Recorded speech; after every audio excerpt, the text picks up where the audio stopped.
Okay, let's talk about something really weird. Imagine a sound that follows you everywhere. A constant, low-frequency drone that gets under your skin, but no one else seems to hear it.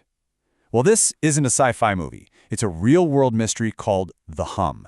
And for a tiny fraction of the population, it is an absolute, inescapable nightmare. This is how people who hear it almost always describe it.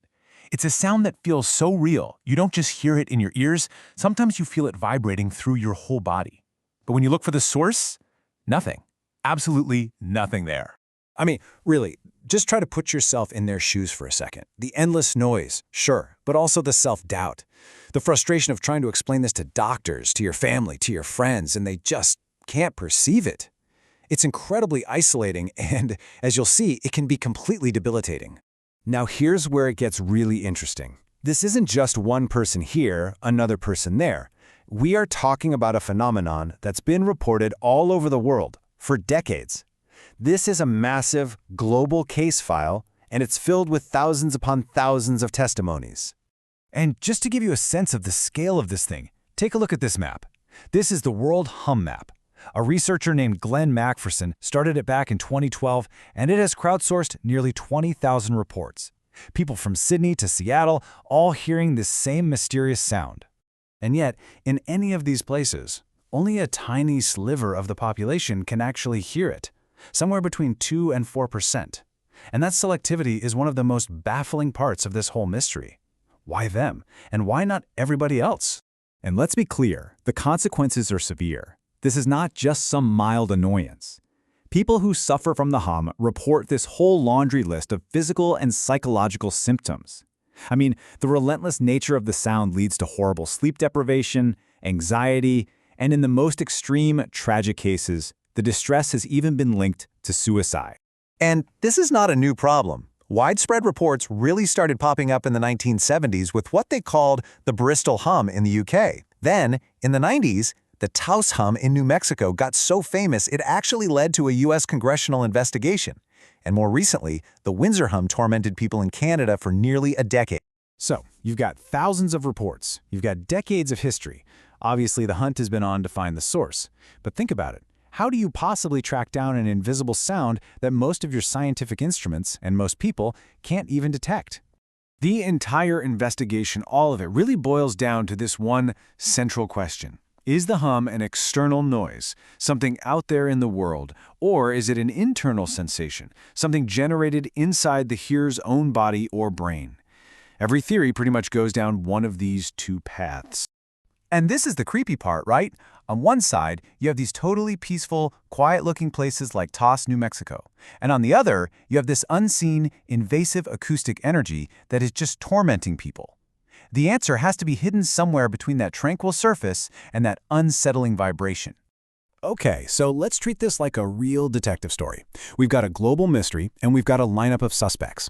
Researchers have been looking at dozens of potential culprits for years, and you know what? Sometimes they actually crack the case. And this is a really important point. While the global hum is still a puzzle, a lot of local hums have been definitively identified. And in some cases, they've been silenced for good, which is just incredible relief for the people affected. I mean, check out some of these case files. That Windsor hum, it just vanished after a U.S. steel blast furnace shut down. A hum in West Seattle, it was traced to a giant vacuum pump on cargo ships. And in Sausalito, you're not going to believe this, the culprit was the mating call of a fish. But, and this is a big but, these solved cases are the exception, not the rule. For every Windsor or Sausalito, there are thousands of other pins on that world map that are completely unexplained, leaving people in the state of constant, unresolved distress. So, let's look at the lineup of external suspects. Investigators usually start with the obvious stuff. Industrial sources like huge fans, pumps, power lines. They also look at natural causes, like microseisons, these tiny, imperceptible earth tremors. And of course, there are more speculative ideas, like very low-frequency military communication. But one of the most compelling theories, one that keeps popping up, points to something that runs right under our feet: high-pressure natural gas pipelines. They crisscross the globe, and some investigators think they could be a major source of the hum.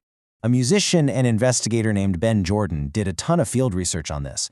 He basically overlaid maps of hum reports with pipeline maps, and he found this really striking correlation. It seems that where you find a cluster of hum reports, you very often find a major gas pipeline nearby. So how could a preep do this? Well, the pressure inside these things is immense. We're talking up to 1,500 psi. That incredible force can create these powerful, low-frequency vibrations in the pipe itself, which can then travel for miles through the ground and right into people's homes, resonating as an audible hum for just the right person. Okay, but now let's flip to the other side of the investigation. What if the source isn't outside at all? Some researchers suggest the hum is a form of tinnitus, or maybe something called spontaneous otoacoustic emissions, which is just a fancy way of saying the inner ear is literally generating its own tiny sounds. Others think it could be the brain just becoming hyper-focused on normal background noise. So, after decades of research, hundreds of studies, and thousands of personal stories, where do we stand? What's the final verdict on the hum? Well, the truth, it seems, is way more complex than just one simple answer. So here it is, the big takeaway. There is no one hum. There is no single global phenomenon, no one machine or secret government project causing every case around the world. The search for that single smoking gun has come up completely empty. What most researchers believe now is that the hum is really just an umbrella term. It's a catch-all that probably covers dozens of different things. In one town, it's a gas pipeline. In another, it might be someone's oversensitive hearing. And somewhere else, yeah, it might actually be horny fish. Each case could have its own unique cause. But here's what really truly matters. Whether the source is a steel plant in Michigan or some neurological process in the brain, the impact on the person who hears it is profoundly real. Their suffering, their insomnia, their anxiety, that is not up for debate. That is real. And so that leaves us with this final question to think about. Maybe the real mystery isn't about finding one source for a global sound, but about recognizing that there are thousands of individual local problems. And it's time we finally start listening, really listening, to that 2% who can hear them.